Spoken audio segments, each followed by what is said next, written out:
Айналайын қазақ бауырларым. Бүгінгі күні бәріңде көріп жатсыздар, Жаңаөзенде халық көтеріліп жатыр. Көтерілудің себебі мына жемқорлар, жебірлер, Қазақстанда тонап жатқандар газдың бағасын 60 теңгеден 120-ға бірден көтеріп отыр. Осыдан кейін айтпат демеңдер, жағалай бәрі де қымбаттайды. Жанармайдың да бағасы көтеріледі, бүкіл тамақтардың да бағасы көтеріледі, коммунальный қызметтердің бағалары да өседі, судың да бағасы, көмірдің да бағасы, бәрі де аспанға ұшып кетеді. Бұл неге істеліп жатыр? Бұл Қазақстанды тонау жолының ендігі бір кезегі.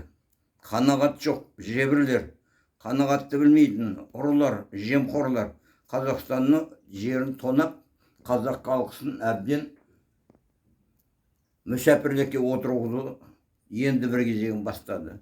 Сондықтан барлық халық тоқтамастан Жаңаөзен халқысын бір адамды қолдауға талаптарыңды білдіріңдер, талаптарыңды жеткіздіңдер.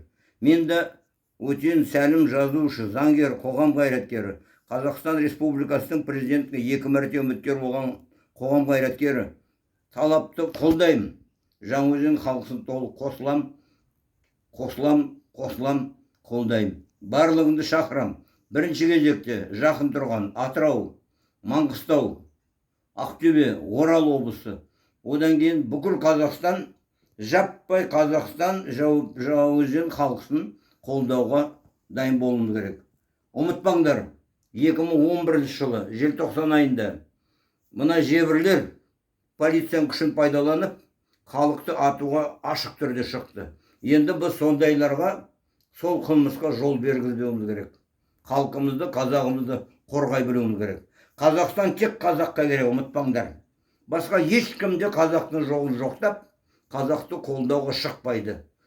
Ал, иншалла, алла қазақтар тәуекел Шыңғыс ханның, Батыр ханның, Бату ханның, Бабыр ханның, Бейбарыс ханның барлығының да нелері, аруақтары қазақтарға қолдау болсын. Алға қазақтар.